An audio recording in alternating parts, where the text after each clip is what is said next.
014010003. Di sini saya akan menjelaskan beberapa pertanyaan terkait tugas filsafat kewarganegaraan. Pertanyaan pertama, berdasarkan tes materi di pertemuan sebelumnya, pertemuan ke-4 dan ke-6, apa konsep inti dari warga negara yang baik? Konsep inti dari warga negara yang baik adalah individu yang menjalankan hak dan kewajibannya secara seimbang, taat hukum, aktif berpartisipasi dalam kehidupan berbangsa, serta menjunjung tinggi nilai-nilai moral, toleransi, dan cinta tanah air, demi terciptanya masyarakat yang adil, damai, dan sejahtera. Pertanyaan kedua yaitu berdasarkan tinggi materi pertemuan. Pertanyaan ketiga, jelaskan perbedaan antara keduanya. Yang B, apa saja kontribusi dari warga negara baik dan warga negara kompeten? Kontribusi warga negara baik: 1. Menjaga ketertiban sosial, taat hukum, tidak membuat kekacauan, dan patuh aturan. 2. Menumbuhkan nilai-nilai kebangsaan, menjaga persatuan, menghormati keberagaman, dan cinta tanah air. Yang 3. Membangun lingkungan yang harmonis, bersikap sopan, saling tolong-menolong, dan menghormati sesama. 4. Menjadi panutan di masyarakat, menunjukkan moral dan etika dalam kehidupan sehari-hari. Kontribusi warga negara kompeten.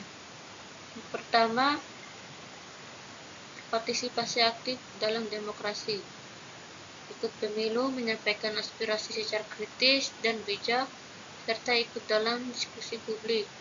Kedua, mengawasi kebijakan pemerintah, mampu memahami isu-isu politik dan sosial, serta mengkritisi kebijakan yang tidak berpihak pada rakyat. Ketiga, mendorong perubahan dan inovasi sosial, menggunakan pengetahuan dan keterampilan untuk memecahkan masalah masyarakat.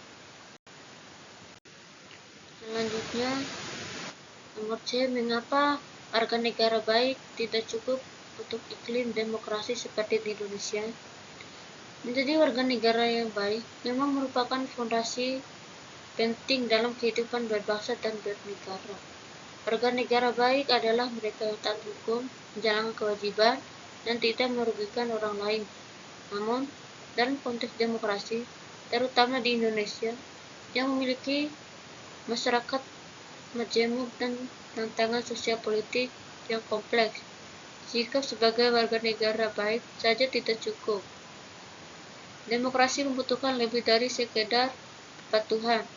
Ia membutuhkan kesadaran, keterlibatan, dan tanggung jawab aktif dari seluruh warga negara. Tanpa partisipasi aktif, sikap kritis, dan kepedulian terhadap isu-isu publik, demokrasi berisiko melemah dan disalahgunakan oleh kepentingan tertentu. Nomor D, bagaimana kontribusi dan partisipasi warga negara kompeten di dalam negara republik? Warga negara kompeten adalah tulang punggung negara republik. Mereka bukan hanya taat aturan, tapi juga aktif, sadar, dan tanggung jawab terhadap jalannya negara. Melalui kontribusi dan partisipasi aktif mereka, demokrasi bisa tumbuh sehat, dan negara bisa lebih adil, transparan, dan berpihak pada rakyat. Oleh karena itu, kehadiran warga negara kompeten menjadi sangat penting untuk memastikan pemerintahan berjalan secara demokratis, adil, dan tanggung jawab. 1.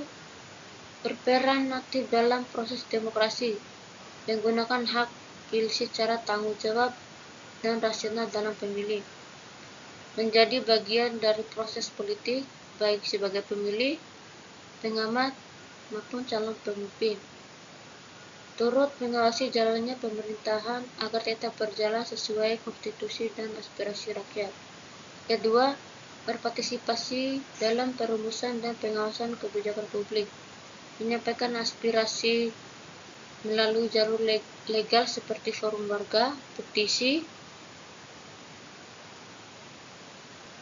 atau musyawarah, menyampaikan kebijakan yang tidak adil atau tidak berpihak pada kepentingan umum, serta mendukung kebijakan yang berpihak pada keadilan sosial dan kesejahteraan rakyat.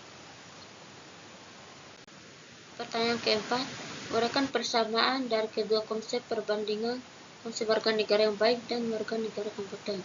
Yang pertama, sama-sama menjunjung hukum dan peraturan, taat terhadap hukum dan peraturan yang berlaku, menghindari tindakan yang melanggar hukum atau merugikan kepentingan umum, dan menghormati institusi negara seperti pengadilan, polisi, dan pemerintahan.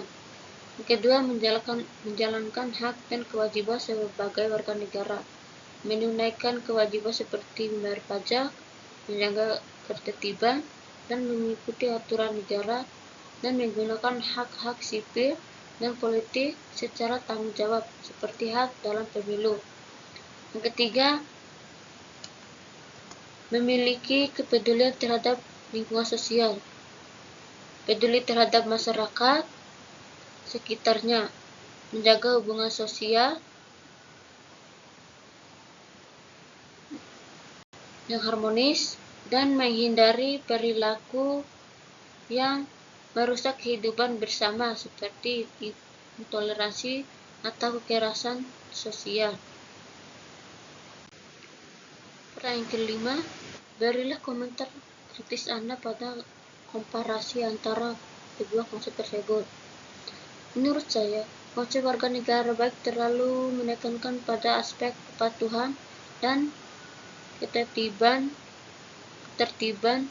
tanpa cukup mendorong kesadaran kritis warga terhadap realitas sosial politik di sekitarnya. Dalam praktiknya, seseorang bisa dianggap sebagai warga negara baik hanya karena tidak melanggar hukum atau tidak membuat masalah. Padahal, di tengah maraknya ketimpangan sosial, korupsi, dan manipulasi kekuasaan, sikap pasif seperti itu justru berbahaya. Demokrasi membutuhkan lebih dari sekadar warga yang diam dan tertib. Ia membutuhkan warga yang peduli dan bersuara. Sedangkan konsep warga negara kompeten jauh lebih progresif dan sesuai dengan kebutuhan demokrasi modern. Ia mendorong keterlibatan aktif, keberanian untuk mengkritik, serta kemampuan untuk menganalisis dan bertindak dalam kehidupan berbangsa. Namun, saya juga melihat bahwa tidak semua warga negara memiliki kesempatan atau akses untuk menjadi kompeten dalam artian ideal. Ada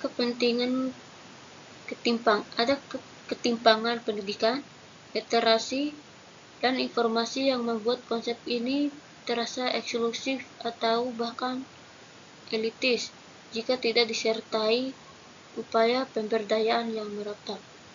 Mungkin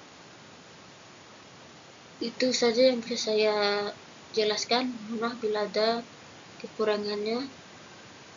Wassalamualaikum warahmatullahi wabarakatuh.